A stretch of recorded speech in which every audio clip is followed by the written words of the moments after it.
this weekend for the action of Supercross competition. Indeed, we are high rollers here on ESPN as the AMA Supercross Series comes to Las Vegas, Nevada.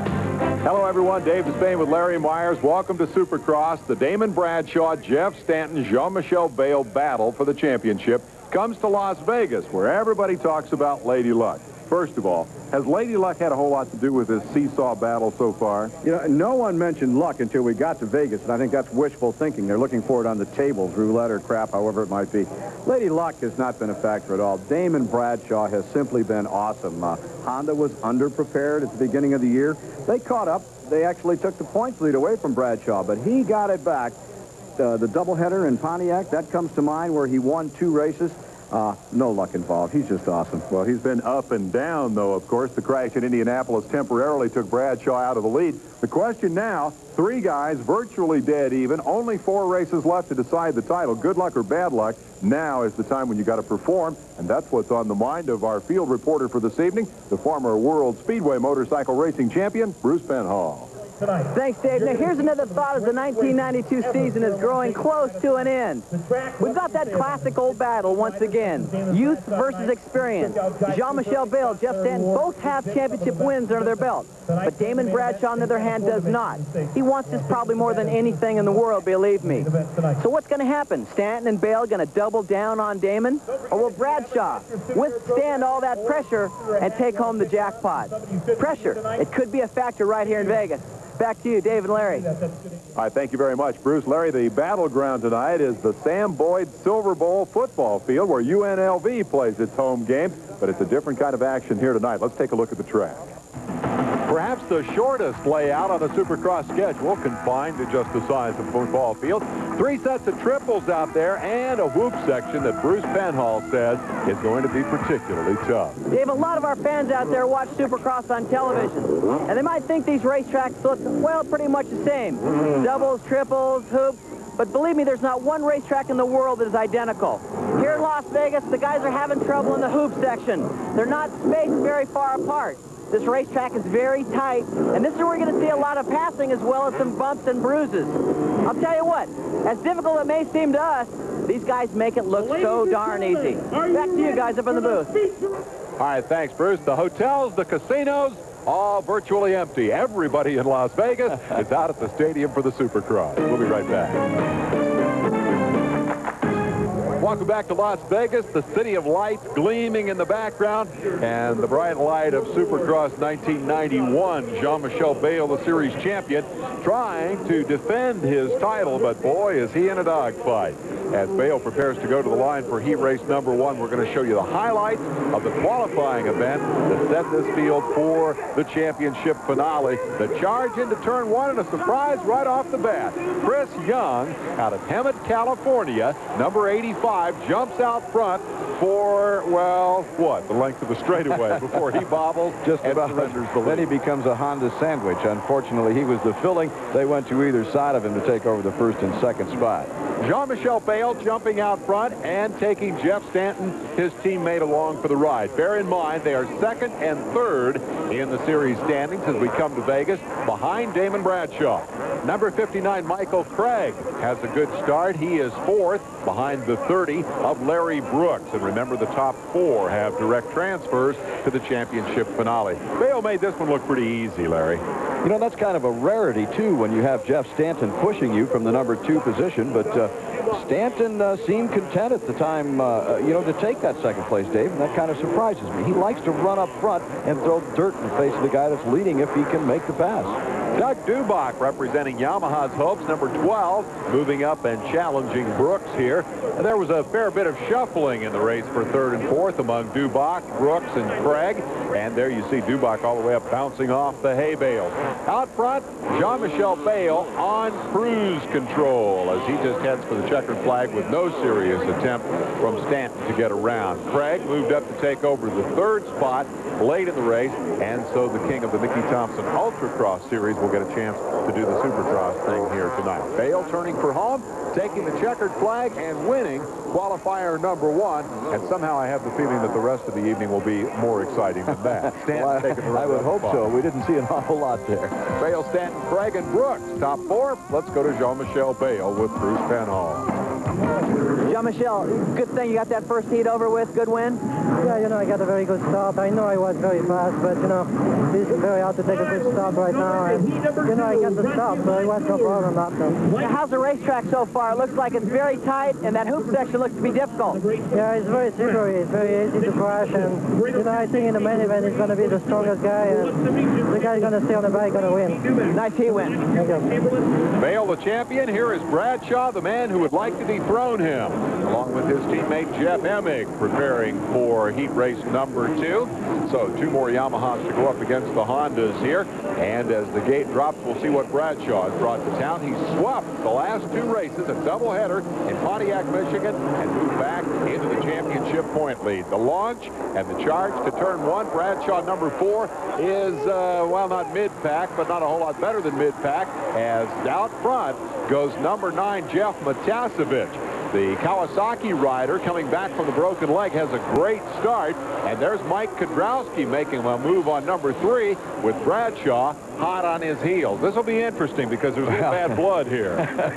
Well, a little bad blood. I think there's a lot of bad blood. Matasevich and Bradshaw. And I'll tell you right off the top, folks, that Bradshaw is going to make this pass on Kudrowski. And is he going to catch up with Matasevich? That's when the fun starts. The 2 of them have been at war, I think, for, what, the last 5 or 6 years, Dave? That sound about right to you? I would say that's fair. And every race, it seems, the enmity deepens between the Yamaha rider Bradshaw and the Kawasaki guys. And I'm not quite sure where it stems from, but Bradshaw is just convinced that they're messing with him, that they're doing everything they can to disrupt his championship hope. And they on the other hand, claim not guilty. But, but in any case, it does get interesting and very, very heated here as the 2 Kawasaki's run out front, and Bradshaw, determined to get around them and take the heat race victory, starts to put the pressure on through the tabletop jumps and the whoop-de-doos. And here's Bradshaw alongside. He's got the speed, it appears, but he doesn't have the inside line. Look at that cut back in the boy, back. that was some kind of move. Kudrowski went wide. He knew Bradshaw was out there. He went wide to take the line away. Bradshaw saw it coming, just squared the corner off, squirted underneath him. And now, here's where the fun starts. The 2 arch rivals, the enemies, and they are enemies. Make no bones about it. Bradshaw putting a big launch off that jump to try to get that gap closed down. This rivalry, I guess, was inevitable. In 1989, Matasevich was the Western Region 125 champion in Supercross. Bradshaw won the Eastern Regional title. They are on rival factory teams, and now they have at it here in the Silver Bowl in what would prove to be an evening-long and very exciting confrontation. Actually, Dave, the rivalry goes back to the days of amateur Supercross. That's where they first started bumping heads. They have never stopped. Now, coming up, the confrontation that we're talking about, watch Matasevich. See him bobble just a little bit. That slowed him down, and when Bradshaw tried to get by on the inside, there was not enough room there. Matasevich was just kind of hogging the line because he had been slowed down. Bradshaw hit him. He went down. Matasevich went on. One of those racing mistakes. That's all it was. Yeah, we'll definitely give you another look at that, too. But first, let's go ahead and finish the story here. And the story is Bradshaw trying to scramble back into a transfer position. Now, remember, he was on the ground, so he's got to climb back to 4th or better. And he ends up battling with his teammate Emig here. Easily rails around the outside of Jeff. And as the white flag flies, Bradshaw has re-earned that qualifying spot. Matasevich, whose little bobble triggered the incident, managed to remain on his wheels, comes to the checkered flag with room to spare over his teammate Mike Kudrowski. Bradshaw pulled off one more pass on the final lap and finished 3rd with Brian Swink getting the final transfer. Let's go to Bruce Penhall with winner Jeff Matasevich. Chicken, what a first heat for you, huh? Did you feel what happened right behind you? Yeah, I sort of slid out, and I think Damon was trying to go underneath me or something. He got caught up in my rear wheel and went down. Yeah, this little left-hander seems to be getting a little bit slick. How about the hoop section? Is that any bother to you at this point? The whole track's pretty slick. You got to really watch what you're doing out there. I think it's probably a little bit easier to follow someone and let them discover how fast you can go into something.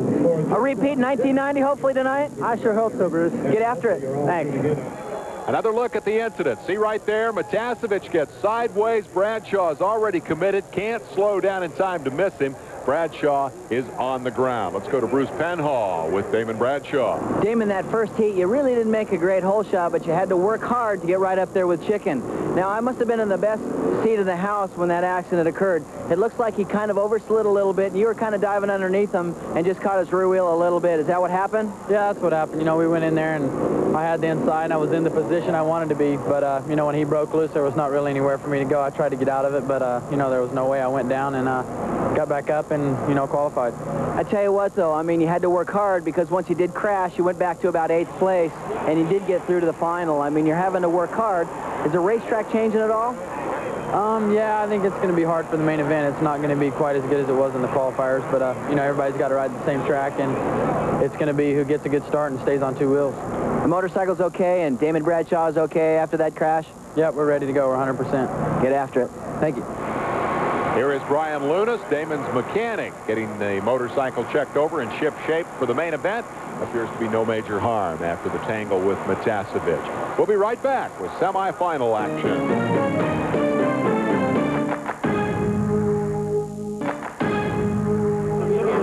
8 riders are into tonight's main event via the heats. 10 more will go from the semifinals. And as the field come to the gate, we'll highlight the action for you with Guy Cooper, number 5, down there on the inside and trapped on the inside. A terrible start for the veteran from Oklahoma as his teammate jumps out front. Long, tall Larry Ward grabs a hole shot. He had a horrible heat race and will now try to make amends in the semifinal. Nobody likes to ride the semi, especially when the track's bad. Well, they don't, but every time they ride the semi, if you'll notice, you talk to them later and they say, well, yeah, I don't mind riding the semi. I got one more look at the racetrack. Indeed, the top 5 again move up, and I want to call your attention to number 6, Jeff Ward. He takes the different line down through this set of whoop-de-doos. What a horrible season he's had. What a horrible night here as that motorcycle just hops right out from under him. And the former champion of this series continues to struggle in this, his final year. He is retiring at the end of the campaign. This was to be the farewell tour. It has been a Ward disaster all season. Up front, Larry Ward, no relation, making the best of a good situation. Get the start and go. You know, Jeff Ward mentioning his season, Dave, being so bad, I have to think that because it is his last season, he's slacking off a little bit. And when you start slacking off on a Supercross track, you start doing things that are unnatural. And I think that's causing a lot of his problems. We'll watch you Ray Somo do what comes natural, and that is get around the guy in front of you. He picks off Chris Young, who we saw in the heat race, and now finally Guy Cooper gets things rolling. Number 5, clearly the fastest man in this trio, the most experienced, experiencing a little bobble through the whoop-de-doo section right there as he tries to do something with Somo. After the bad start, Cooper, who interestingly enough is the same age as Jeff Ward, but not considering retirement, finally pulls off the pass on the inside. Cooper looks like a young man of about 15, in my opinion. That guy is flying. Now, there's Doug Dubach. Talk about a rough season. He's had it. He was in second place in this semifinal event. He's going to go way to the back of the pack, and along with Jeff Ward, they'll have to ride the last chance qualifier as Cooper moved into second. Ward wins it. Here you see Dubach just coming across a full lap behind. Should make for an interesting last chance race. Cooper will come home with second spot. So it's a Suzuki sweep here in the first of the 2 semifinals. Again, the key there will be that these guys have a pretty good feel for the racetrack come main event time. Somo, Young, and Keith Johnson rounding out the top 5. Those are the transfer positions. Highlights of semifinal number 2 begin with a pair of Yamaha riders out front. The factory bike of number 8, Jeff Emig, and the privateer entry of number 92, Mike Chamberlain of Garden Grove, California, and the private guys out in front of the factory guy. They always like that. They like it. I don't know about the factory guys. In fact, Jeff Emig is going to change that right now. Says, you're not supposed to be ahead of me. I worked too hard to get back, son. And he did. Jeff Emig takes over the number 1 spot. Chamberlain looks behind him, and all he sees is the number plate of Gene Newmack, the Florida rider. So it's a transcontinental battle for the runner-up spot here, and a good one indeed Inside move there by Chamberlain, which Numac is able to fend off and go ahead and complete the pass and move up into second spot. For these privateers, making the main event is a big deal. Now here's 4th, 5th, and 6th. Number 11, Denny Stevenson. Mike LaRocco, a main event winner earlier this year, struggling just to get into the feature tonight. They come swooping by the 92 of Chamberlain. So now it's Stevenson 3rd, Chamberlain 4th, but LaRocco, number 7, back there in 5th spot. And believe me, Team Kawasaki not going to be happy about that. Good to see Stevenson coming back from his injury. Well, it is a bad wrist, and I'm not so sure that Mike LaRocco is not suffering from that earlier ailment that Stevenson had, a bad wrist. He's just had some terrible rides this year, Dave, and it's because that he says he's not been able to hold on properly. Emig, though, getting the job done in front, and that's got to make the Yamaha camp happy. They're in the final lap, and you can see the gap back to Numac here as he hangs on desperately to that second spot, now under pressure. Ooh, nice stylish move across the line by Emig, but at that precise moment, Mike LaRocco crashed himself out of 5th spot. He was all alone on the track. Larry, as you pointed out, he's had wrist trouble hanging on, and indeed, he hit the dirt hard. And what an unfortunate ending this is for the man who won this race last year, his first Supercross victory. Larry, he's in pain. Well, it's either pain or disgust, maybe a combination of the two. Watch what happens here. He doesn't want anything to do with anyone. I think he's just upset and mad. He just says, look, take me back to the truck. That's it. That's his dad, by the way, that he waved off there. The results show Emig, Numac, Stevenson, Tishner, and Palmer. And let's hear from Pop LaRocco. Mr. LaRocco, I mean, unfortunately, Mike had a great year last year. He crashed out in the semifinals. Is he hurt? Yeah, he's got an injured wrist. He has a broken navicular bone, and he's been trying to ride. He broke it in Anaheim. He's just re-injuring it. This type of track is really hard on it, so he's going to just withdraw from the rest of Supercross from here out. From the rest of the year, is it re-broken the bone then, or is he just... It's been broken, and it's just not healing. It's not getting any better, so he's just going to withdraw from the Supercross. Mr. LaRocco, thank you very much. Yeah. Well, it's bad news for LaRocco, but I think that's a good strategic decision. Here is Jeff Ward, who has to try to ride the last chance qualifier after missing last weekend's doubleheader in Michigan. Last week you didn't show up to Pontiac. What was the reason that you missed the 2 nights of racing in Michigan? Well, we had a weekend off prior to going into Pontiac, and I had a little piece of skin cancer that I went to get cut off, and it was a little bit bigger than they thought, and it took a little more stitches, and then I got a staph infection in it, so we had to reopen it up and let it drain, and it was just about halfway okay ready for Pontiac, but I felt if I went there I could have, you know, got infected again. I didn't want to do that, so I stayed home. So do they have to cut into the muscle at all, or is it just skin?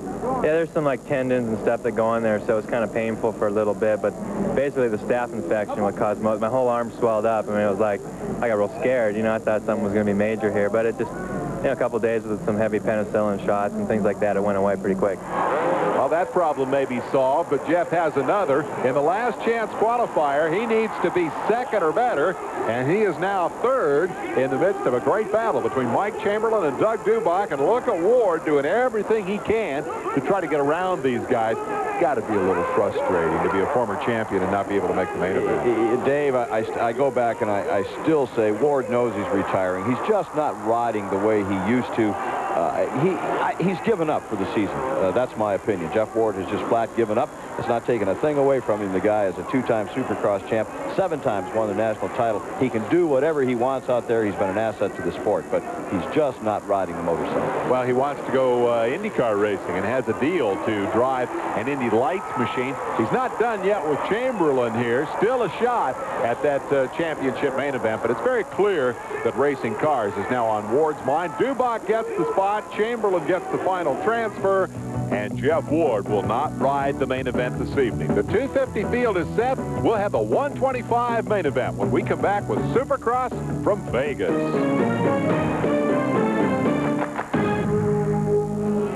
Back in Las Vegas, big crowd on hand down at the far end of the Silver Bowl, the starting gate, and there the cream of the crop in Western Regional 125cc Supercross, eyeing that starter and preparing for the drop of the gate. Country is divided in half. For the last few weeks, we've been watching the Eastern Regional riders try to figure out a way to beat Brian Swink. Here tonight, they have a similar challenge for the Western guys, and that is to whip Jeremy McGrath. McGrath comes in with 3 wins in the last 4 starts, and so as the field comes to the gate, that's the guy we'll be watching for. Ready to go with the first main event of the night.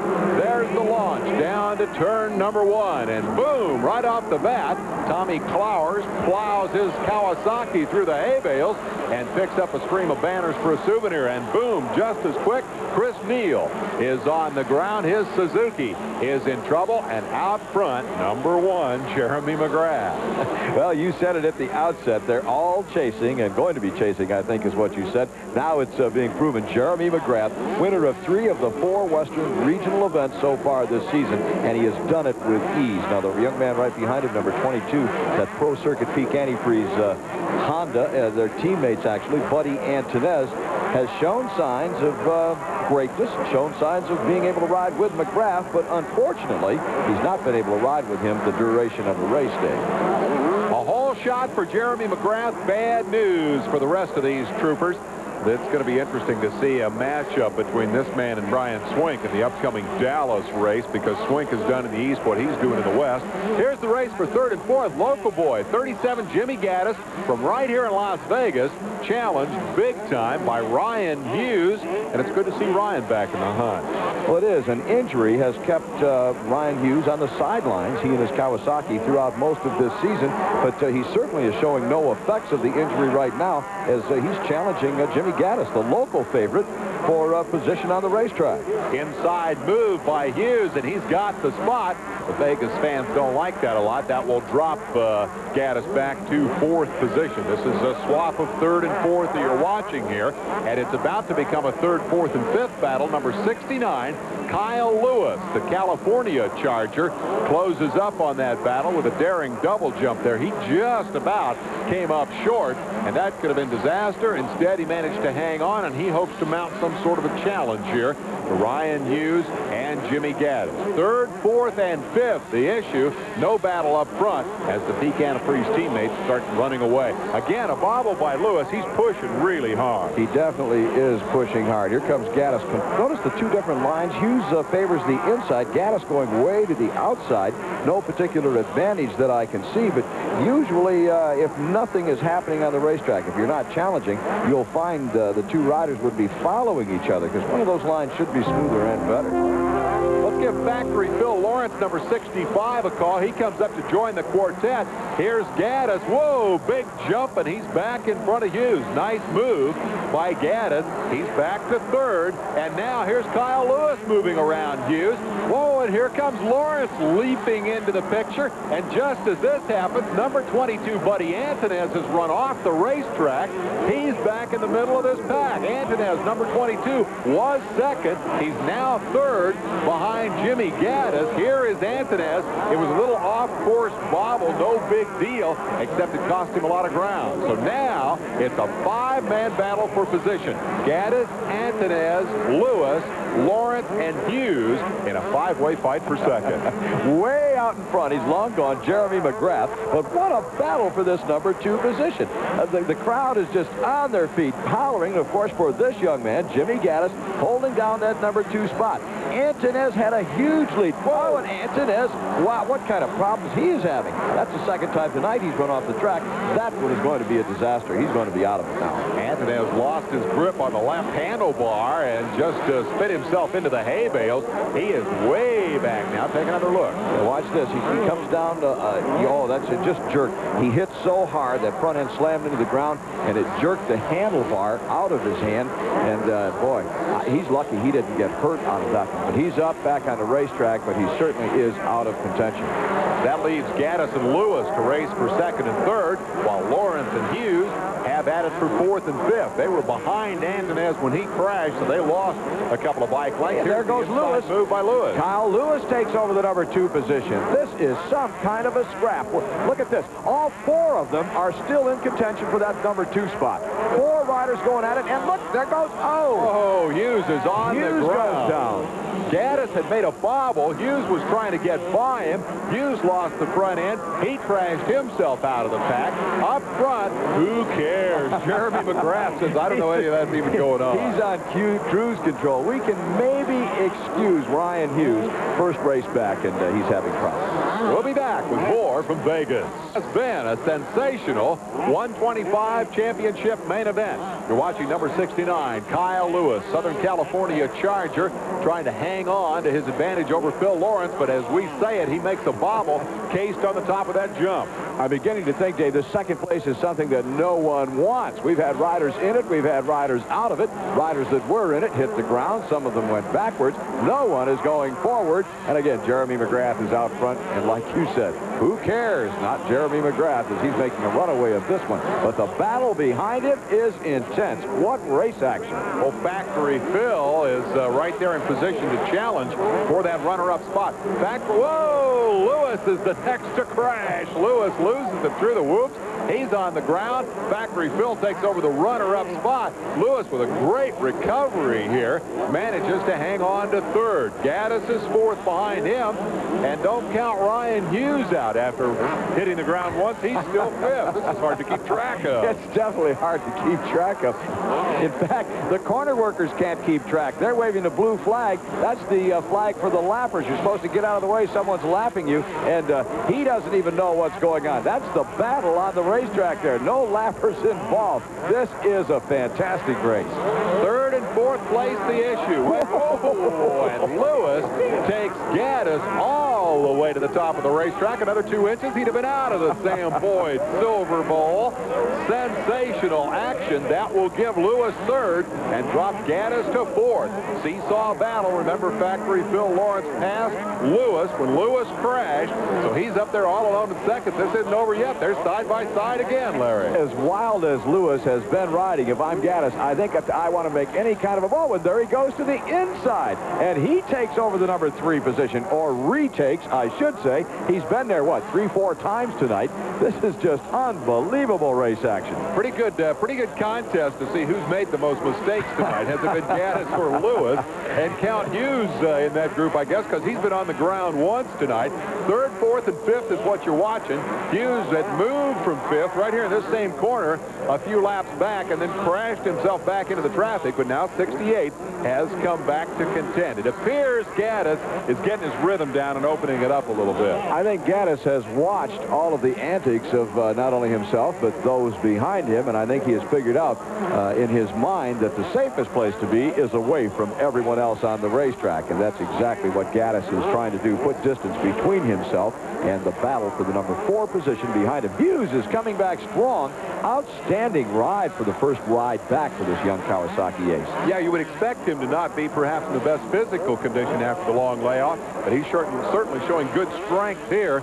He'll give Lewis the outside line, and he'll take the inside up through the whoop-de-doos as they continue. Oh, wait a minute. Major lane change for Ryan Hughes. No turn signal and across 4 lanes of traffic. Well, the rider in front of him kicked a hay bale out. You just saw a glimpse of it on the left part of your screen, and I don't know if Hughes saw that and moved over to avoid it, or if maybe he's getting tired, Dave, and the motorcycle kind of wanted to go that way, so he went with it. Boy, just going with the flow, though, Jeremy McGrath. Doesn't he make it look easy? Well, he sure does, and it's certainly in contrast to what's happening behind him. He has dominated the Western region, just as Brian Swink has dominated in the East. Now, we should note, look at that. Yeah, he's already signaling he's number 1. They will meet in Dallas in a few weeks in a combined Eastern-Western regional race, and that's going to be one to look forward to. It'll be the best in the East, the best in the West, in a battle on 125. Oh, look at that. Style and grace. These guys make it look so. I wouldn't let go of those handlebars for anything while that thing is up in the air.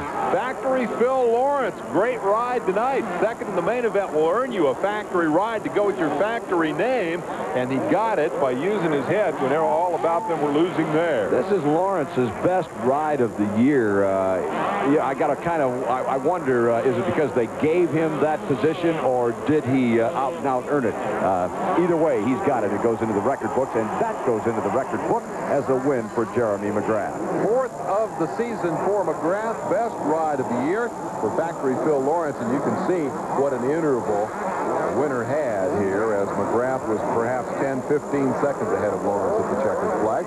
Celebration about to begin for the man who clearly dominates in this league. McGrath, Lawrence, Gaddis, Hughes, and Lewis are the top 5. Rounding out the top 10, Tyson Boland, Tommy Clowers, Damon Huffman, Donald Upton, and Ray Crum. Let's hear from the winner.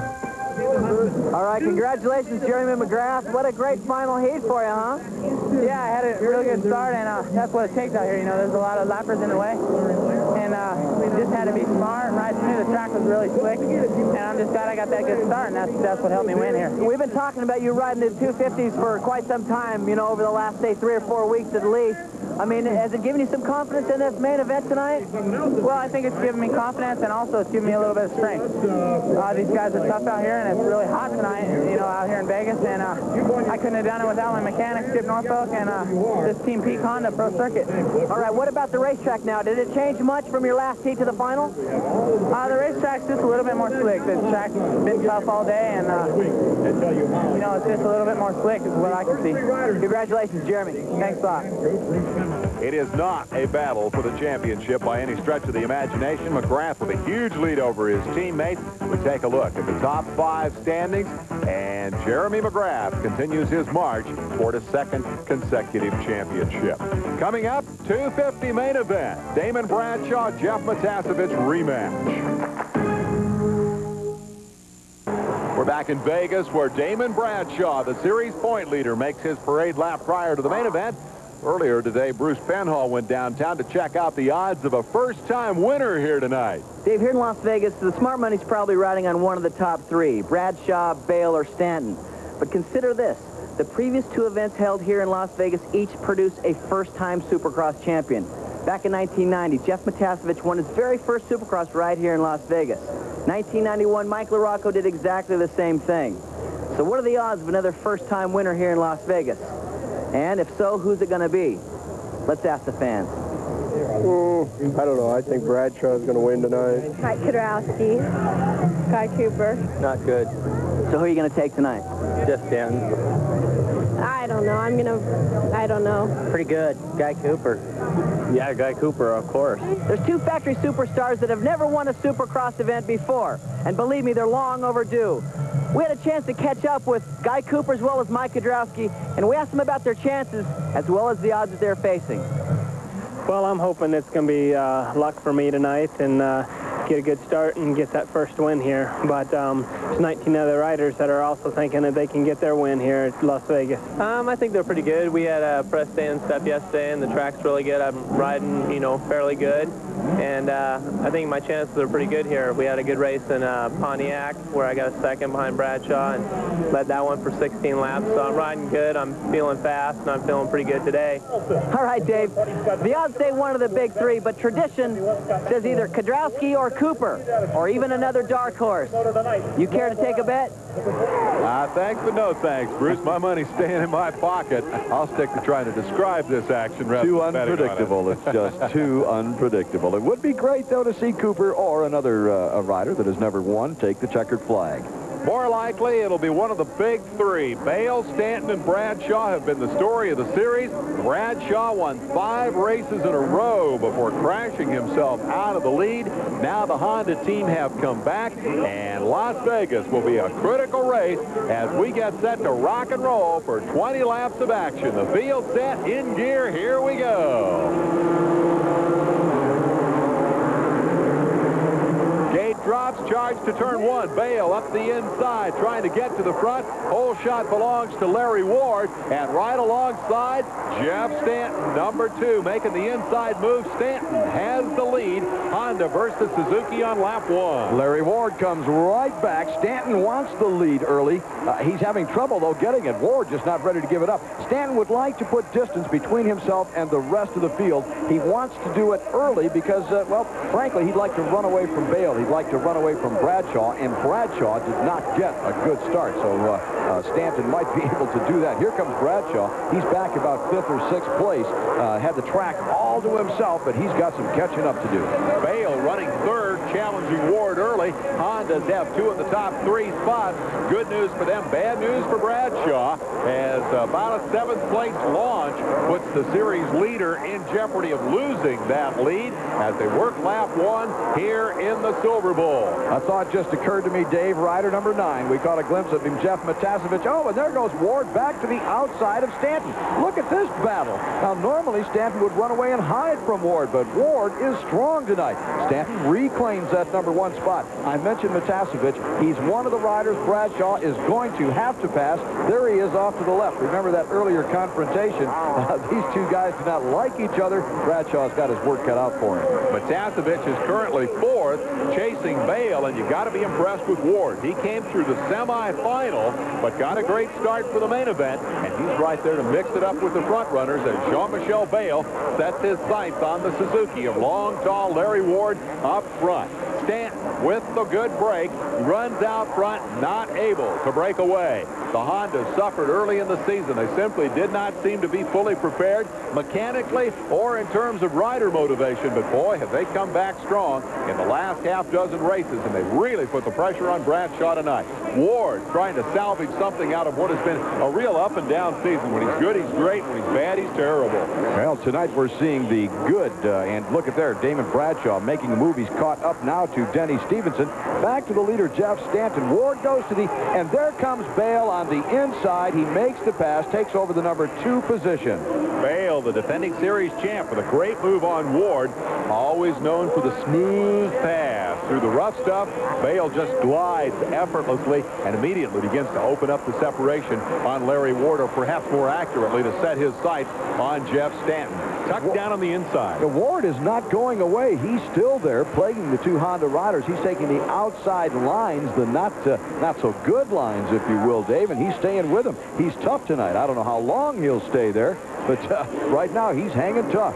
He's going to take the inside line through the whoop-de-doos, and Matasevich may get by. He does indeed. Number 9, Jeff Matasevich, takes over 3rd spot. Bale looks back over his shoulder to see who's there and sees Team Green. We'll be right back. Dave is staying with Larry Myers, the battle for the Supercross Championship. We pick up the race for 4th spot as Larry Ward is now challenged by Mike Kudrowski. We mentioned those green bikes. Now you've got 2 of them in the top 4 as Kudrowski moves up to challenge his teammate Matasevich. 2 Hondas on the point, then come the 2 Kawasaki's. Out front, Stanton and Bale pulling away a little bit. And I'm going to put you on the spot. Is Bale going to stay back there, or can he get around? I thought we agreed we'd keep our money in our pocket. There's Larry Ward. I'm not going to touch that. Larry Ward, you said he's good, he's bad. Now he's doing it in the same race. He's doing both. He was really good at the opening laps, or in the opening laps, and now he's just going backwards. Of course, the guy that's challenging him is Bradshaw, but he's been passed 3 times. He's racing with his mirrors, too. He's watching behind him and trying to cover the line. You can't do that. You can't cover your line. You've got to ride your own race. The guy's going to take advantage of it, just like Bradshaw did. He was trying to block Bradshaw's line is the only thing I can think of, and he gave Bradshaw a highway to go through. So Bradshaw moves up to the, number 5 position. Stanton is your leader. Bale is the challenger. They're trying to get away. They have Bradshaw right where they want him, which is somewhere behind them, and it matters not where. If they run 1-2, they know they can take the series leadership back away from the Yamaha. It has been a seesaw battle. Bradshaw led, then crashed. The Hondas took command. Both these guys have led the standings at one point or another in the season, and now Bale is alongside, ready to try to challenge down through the whoop-de-doos. Unbelievable rider. He is so smooth, so good through the whoops. There is no one in the world better, and now that was an uncharacteristic pass. Bale usually does not take someone to the wall like that. He definitely did that time, almost hitting his own teammate, Jeff Stanton. Kudrowski gives up a spot to Bradshaw. Damon on the move is into 4th spot. He drops Kudrowski to 5th. Bale will try to accelerate away from Stanton, and it looks to me as if perhaps that interval back to Matasevich is shrinking. Jean-Michel Bayle, the reigning king of Supercross competition, came into this season very much detuned, injured, not much tune-up time during the offseason, but he has returned to top form, and Bradshaw is the question mark tonight. He hasn't had to work back from a bad start very often this season. He's doing it now and doing it well. Fourth is the position owned by number 4, and I think the most intriguing thing about this is that Matasevich is the guy in front of him. Remember what happened in that qualifying heat race. I love it when the two riders, Matasevich and Bradshaw, are on the track fighting for a position, and the reason is you never know what is going to happen. Bayle opening up the advantage, always smooth. Whether he's chasing, whether he's leading, he's always smooth. Bradshaw tends to be a little closer to the edge, a little more radical, and now Matasevich is there to challenge Stanton. Matasevich may be riding his best main event. Matasevich has actually caught Stanton, who is not that far behind Bayle. You saw the interval there. Look how close they are. So Matasevich is riding fast. It's not that they're going backward, Dave. We'll be back with more after this. In Las Vegas is the battleground as Jeff Matasevich feels the heat from his old rival, Damon Bradshaw. Bradshaw rear-ended him when Matasevich made a mistake in the heat race. Now Matasevich is third, the last podium position, and Bradshaw is trying to catch him and pass him and hopefully preserve his championship point lead. Although really Bradshaw needs to not just deal with Matasevich, he needs to get up there and catch those Hondas. Well, he does indeed, and Matasevich, of course, has the same thing in mind. He would like to pull off some kind of a pass on Stanton, but actually they're starting to lose ground, and Bradshaw cut across the front of Matasevich, and Matasevich ran into him. Now, that was some kind of a pass attempt. Here it is again. Look at this. Bradshaw, I think his intention, Dave, was to do some kind of a block maneuver, and it looks to me like he may have lost control. There's a heavy berm down low. Watch this.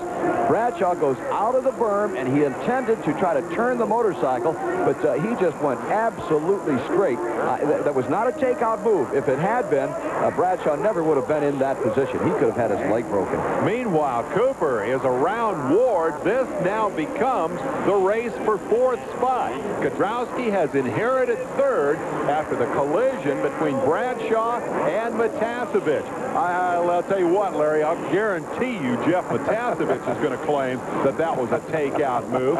Bayle is your leader with Stanton in tow.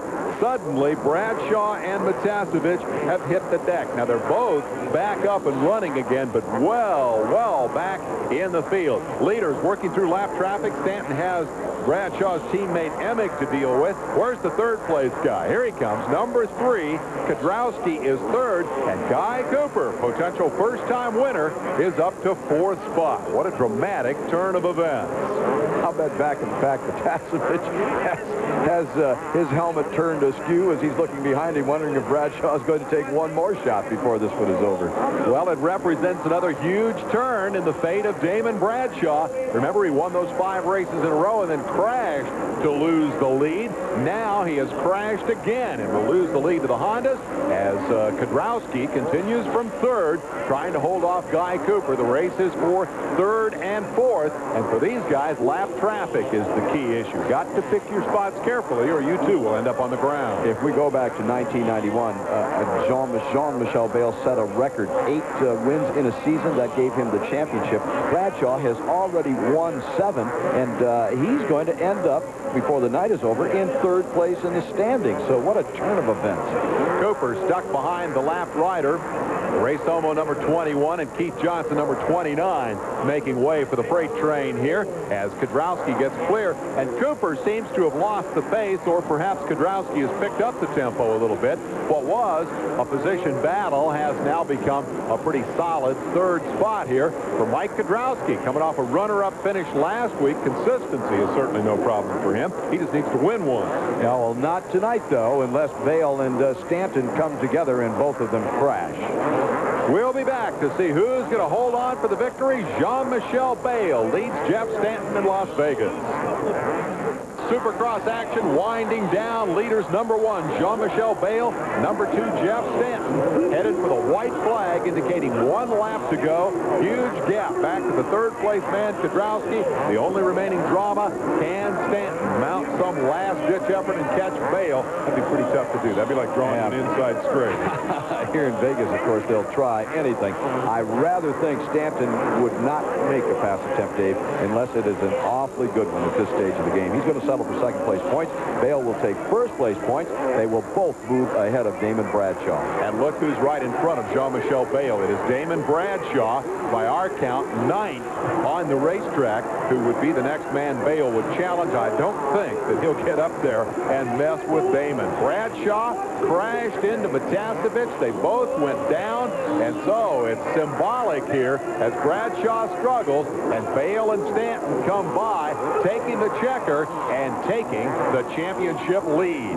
Good night for Mike Kedrowski. After second last week in Michigan, he will come home with a third-place finish as he held off the assault of Guy Cooper and put a Kawasaki on the podium. Bale is the series point leader once again, hoping to defend that #1 place. He beats Jeff Stanton, Mike Kedrowski, Guy Cooper, and Larry Ward.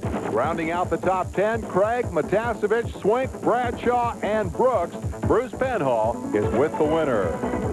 Jean-Michel, that brings the points race a little closer now, huh? Yeah, I didn't see. I know the Stanton finished second, but I don't know what Bradshaw did. But, a win is always very good, so I'm very happy already. You didn't make a very good start, but it was only within 2 laps before you reeled everybody back in, and you took over the lead, and you never looked back. Did you know that Stanton was pushing you there a little bit? Yeah, but it's very hard track, and it's very hard to make it's very easy to make a mistake. And I was scared to crash in a couple of last laps. This is why I was riding a little bit more easy than the first lap. I don't know if you knew what was going on behind you, but Chicken and Damon Bradshaw got tangled up, and they both went down. Unfortunately for them, but it sort of helped your points battle a little bit. Yeah, everything is good for the championship. For more I can take. Look, I take everything I can, and I think it's very good for the next race. There's only 3 races left, and it's time to be on the lead. Congratulations. Thank you. I'll read him and weep. Damon Bradshaw. Jean-Michel Bale has a 2-point lead over Jeff Stanton. Bradshaw falls to 3rd, 4 back of Stanton. Here's how it happened. Bradshaw crashes himself and Matasevich out of the race. He has been fined $500. I like this part where Matasevich gets up and says, "Are you all right, Damon?" You bet. All right, big turn in the championship standings. 3 races still to go. Bale wins it in Vegas. We're off to Dallas, Texas next. Catch it on ESPN. Dave Desvane for Bruce Penhall and Larry Myers. So long from Las Vegas.